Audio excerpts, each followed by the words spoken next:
mo abante, mo unang mo encounter, mo unang mo alkontra sa kalaban. So kung wala ang point guard, makasulod dayon ang guan dito sa no, sa dool sa guan kining pagsiat. So ingana pod ang function sa fiber. Ang fiber unang mo block sa mga possible nga pag-absorb sa cholesterol. If your diet is very low in fiber, and this fiber could be found only in the plant-based food, no? Plant-based diet. So all vegetables, fruits, and legumes, mga beans, nuts, kini sila nga mga kuan, nana sila mga fiber. In fact, there are 5 major fibers in the plant-based diet.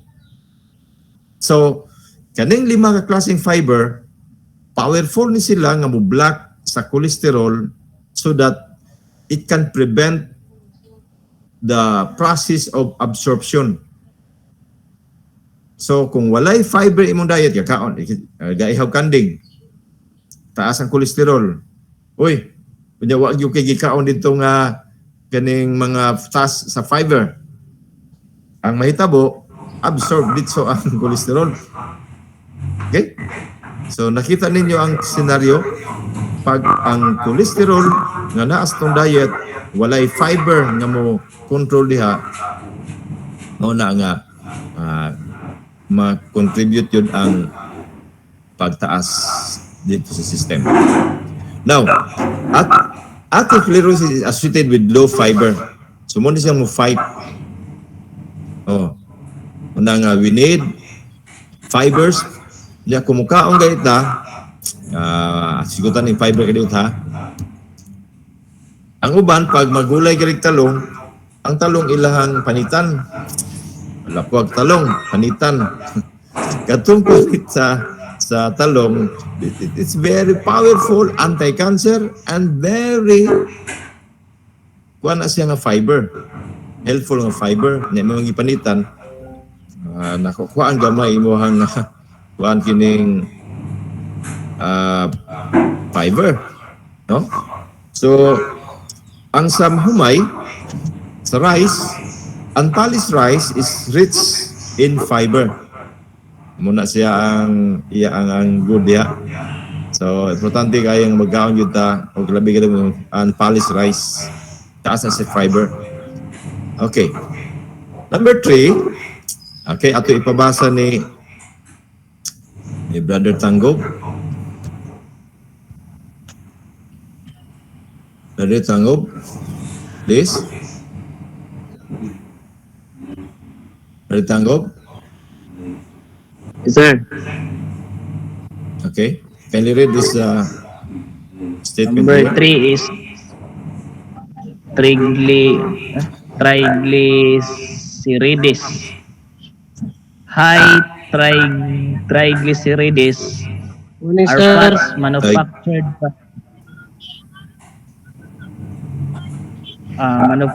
from excess sugar we eat, which may be more threatening than cholesterol. Dr. Carlton Fredericks, New and Complete Nutrition Handbook, page 47. Okay, so thank you very much. Sorry ha, murag gagmay kayong pagkasulat. Now, unsa man ang triglycerides? Unsa tawagan na siya? This is one of the major contributing factors in developing hypertension or other cardiovascular diseases. Triglycerides. Sir, unsa man ang triglycerides? Is a cousin of cholesterol.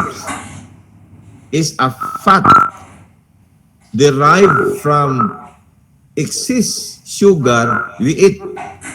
Example, Ang requirement nimo usal 2 cups lang of rice pagkaon nimo, 2 cups of rice. Ang kaon man ka unlimited rice. Ato pa from 2 cups nahimo ng 5 cups o 4 cups. The excess carbohydrates will be converted into fats in the adipose tissues, and one of the fats nga maporma niya is triglycerides. So ato na ko na ha. And that triglycerides maabsorb na dito sa ato ang mga usa sa mga maabsorb niya dito sa atong mga kaugatan sa mga blood vessels, and it will contribute sa pagdevelop sa hypertension. So what are these kinds of food? Excess bread consumption, excess rice consumption, mga kakanin, uban pa diha nga mga sugary food. Any excess can contribute and could be contribute pag-develop sa triglycerides. So unsa ning triglycerides? Mao ni siya ang tambok. Asa gikan ni nga tambok? From the excess carbohydrates nga atong gikaon. Kaya to, even fruits, saging man ni. Bukaon to isa kasipi nga saging.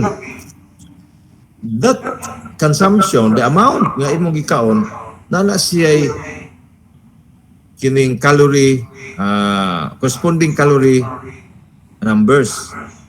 Number of calories nga imong na intake. Pag sobra na siya nga calorie, ang sobra na i-convert na into fats. Now next time we will mukuantag pila para mahibaw-an ninyo pila man ka calories ang atong gikinahanglan sa atong pagkaon. Natay assessment ana, no? So mo nang next time ato sigutan na siya. Sa imong edad, sa imong gitas-on o sa imong metabolism nimo pila ang calorie nga imo gikinahanglan. Excess calorie from sugary foods delikado na. Okay? So, yan na. So, unsa ning triglycerides? Tambok ni siya. According to Dr. Carlton Friedrichs, labaw pa ni siya kadelikado sa kolesterol. Kaya nga naman, okay, ade, manikan ko ni, kaon tabi siya unsa day, kaya problema ni. Pero, kining delikado din na siya. Sobrang consumption. Kanig, kasok na magsuman, kasok bread, tanan po, kasamaan, mga kakanin, i-convert into fats. Okay? So, next. Number 4. Ito sa number 4. Ato ipabasa daw ni Mr. Kalan.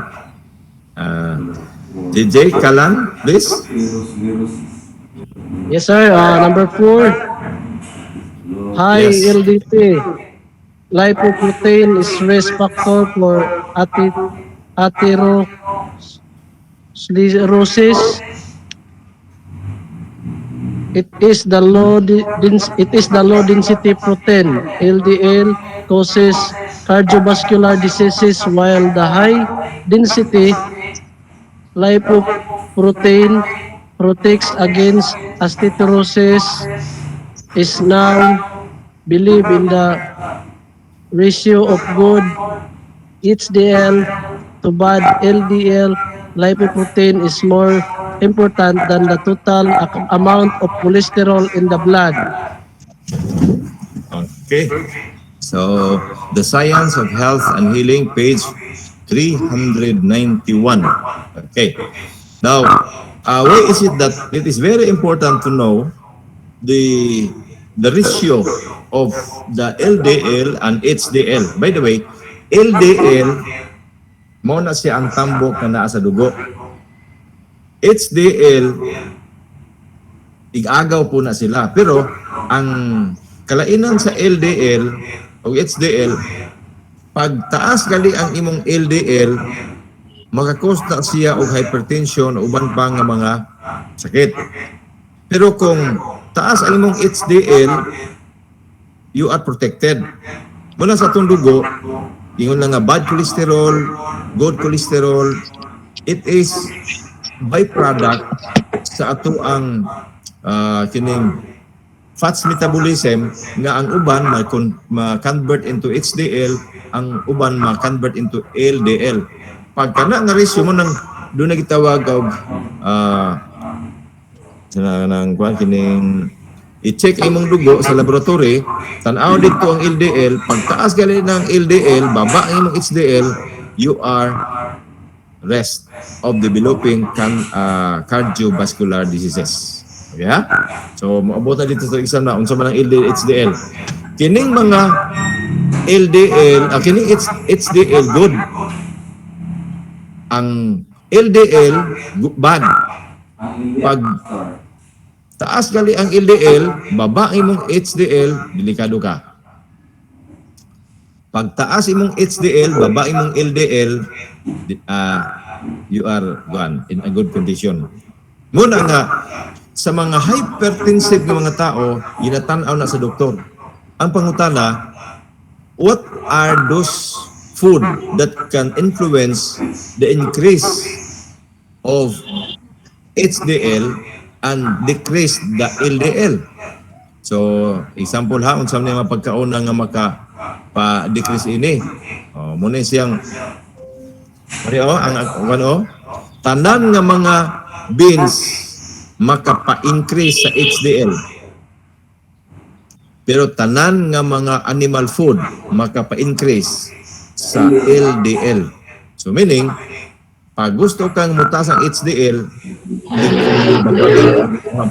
sa mga karne. Sorry.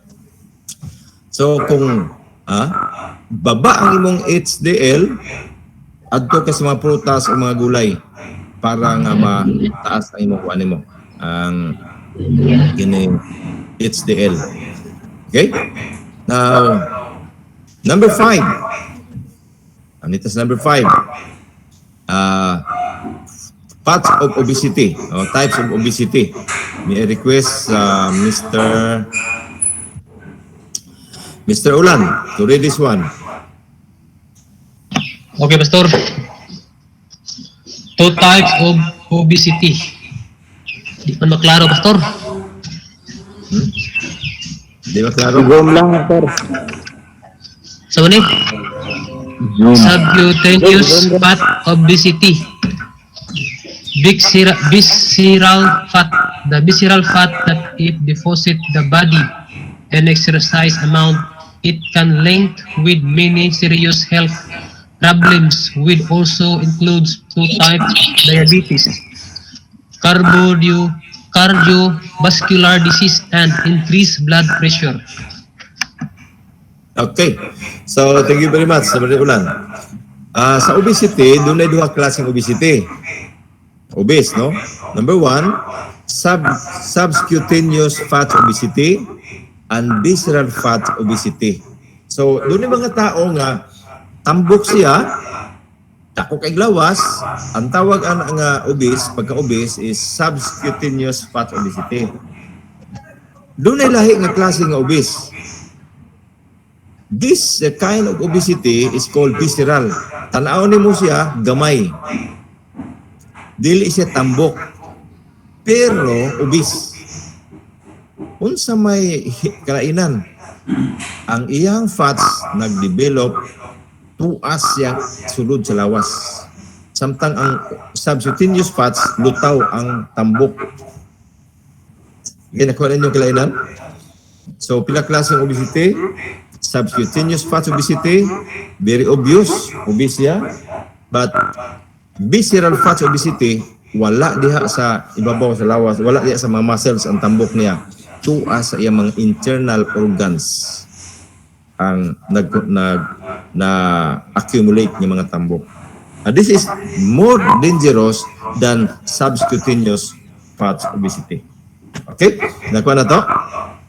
So, that is very dangerous according to a study. Okay? So, apil na dito sa one, exam na to. What are the 2 kinds of obesity? Subcutaneous fat obesity, visceral fat obesity. Karon, we have our health authorities nag-concern kasi sila ining gitawag visceral fat obesity. Una nga dito sa internal organs. So, mo abota sa mga programming ini, kaya this subject deals with the plans and programming of intervention and prevention na ining gitawag chronic diseases. Okay? Now, let's proceed to kinds of fats in the body. Muna siya sa ato ang fats na nasa body ha. Okay, atong ipabasa daw ni Mr. Katubigan. Si Lawrence, please. Yes, sir. Check the lipids profile. Number 1, the visceral fat, and number 2, the subcutaneous fat, and number 3, blood cholesterol level, number 4, blood triglycerides, and number 5, blood LDL, and number 6, blood HDL. Okay, so these are the, thank you very much, Lawrence. Now, these are the 6 major lipid in the body. Lipid meaning fats in the blood or in the body. So, munitan-aw na to. Pag isa ini ang mutaas, you will be in high risk. Taas imohang triglycerides, delikado ka. Pero ang good din pag mutaas ang HDL, alilin na ha, ang HDL is good. Oh, good ni siya. Nga fats. Muna nga ato rin tanaw ni siya. Muna nga, doon ay pagtuon nga, what are those foods that can increase the HDL? You can find that in the YouTube. No? Tagang kaya na siya nga mga kwandiha. Unsang mga klase. Example, pag nag-take kag omega-3. No? Omega-3 is good for the heart. Nganong good for the heart man ang omega-3? Because omega-3, primarily, it can increase the level of HDL. So, it can prevent the heart attack and the higher reading of hypertension. So, muna siya, no? O, sana na. So, we will discuss that in the prevention. About man tayo sa prevention. Okay, so, let's proceed to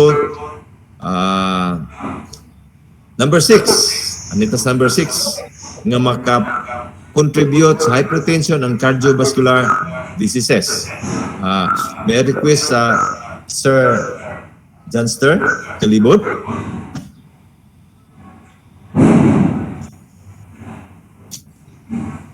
Murag na busy siya ron.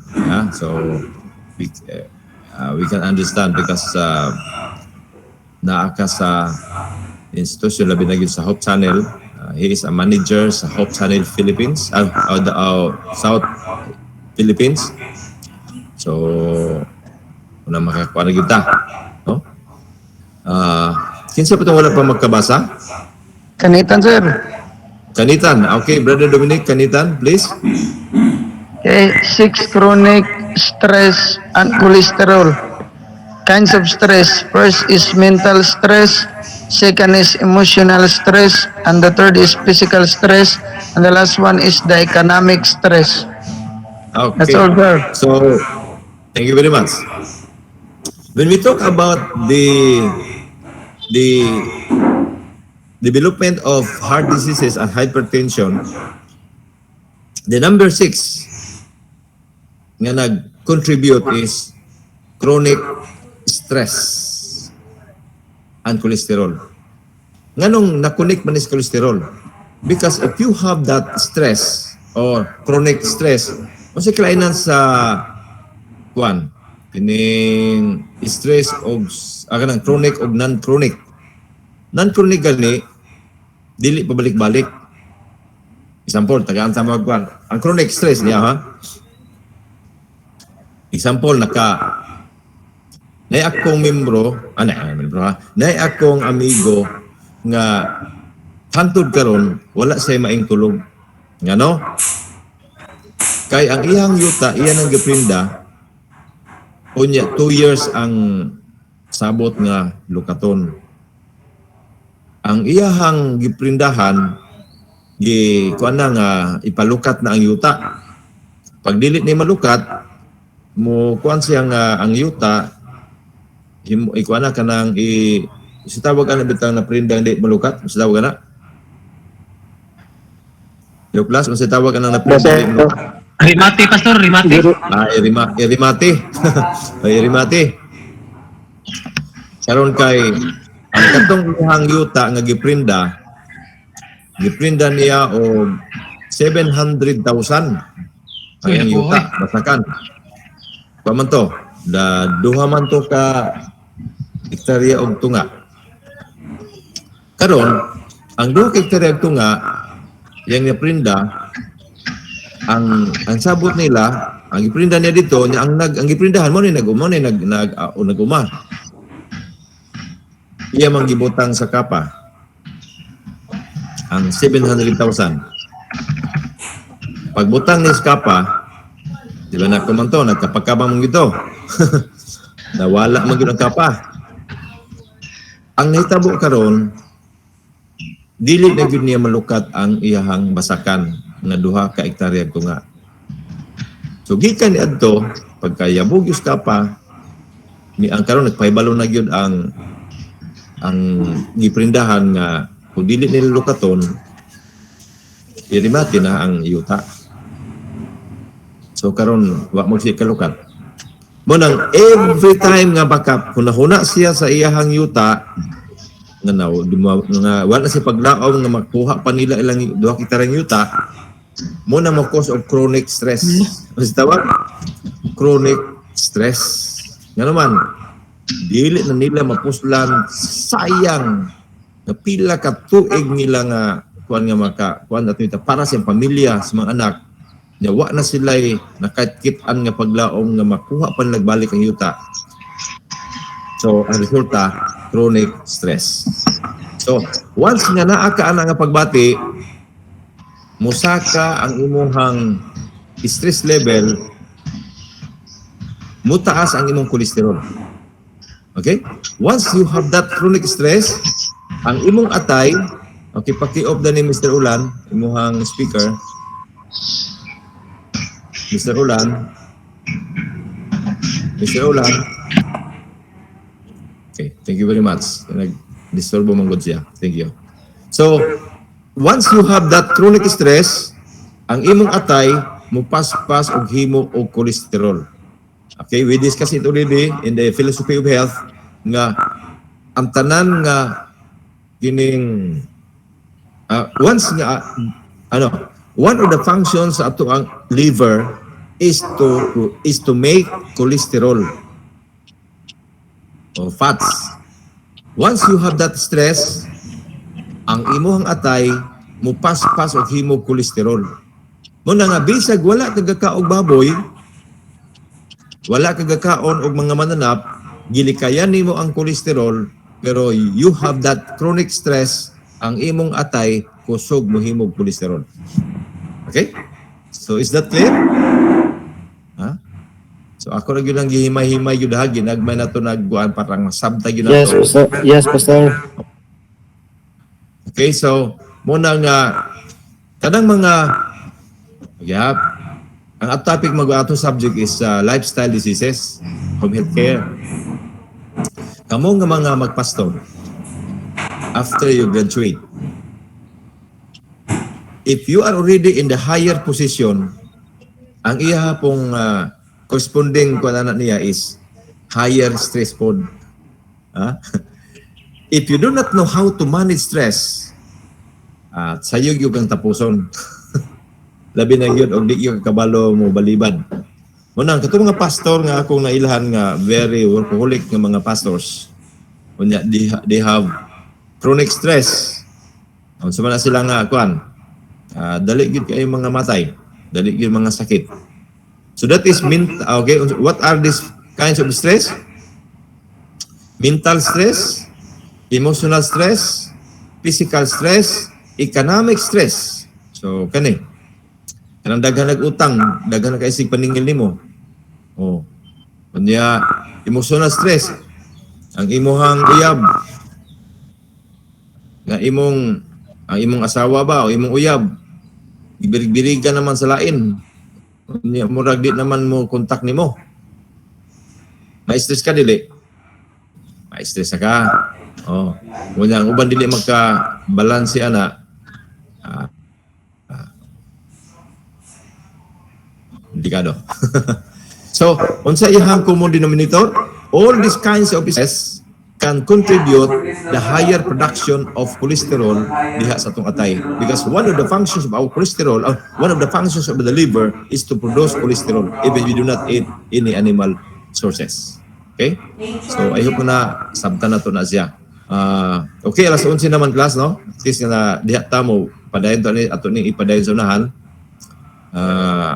Mukuha sa ta, check attendance sa ta, ha?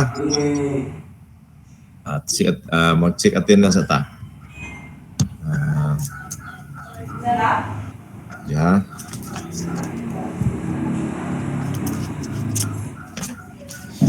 Pastor Budi, ayaw niya ng PowerPoint, Pastor. Yo, ibutan ako ni sa canvas. 12 taro, no? November 12. Okay. Pray. Present, Pastor. Oh.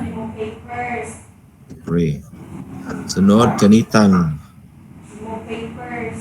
Present, sir. Sunod, ulan. Present, Pastor. Sunod, kalan. Present, Pastor. Sunod, tango. Present, Pastor. Dunster. Alibod.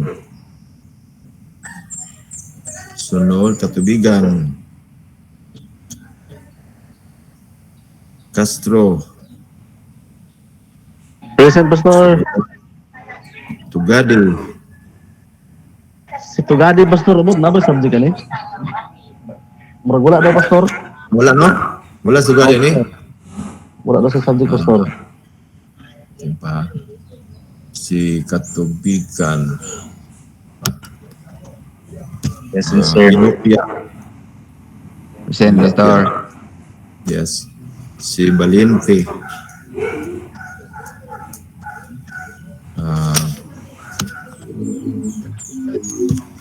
Anid. Militaris.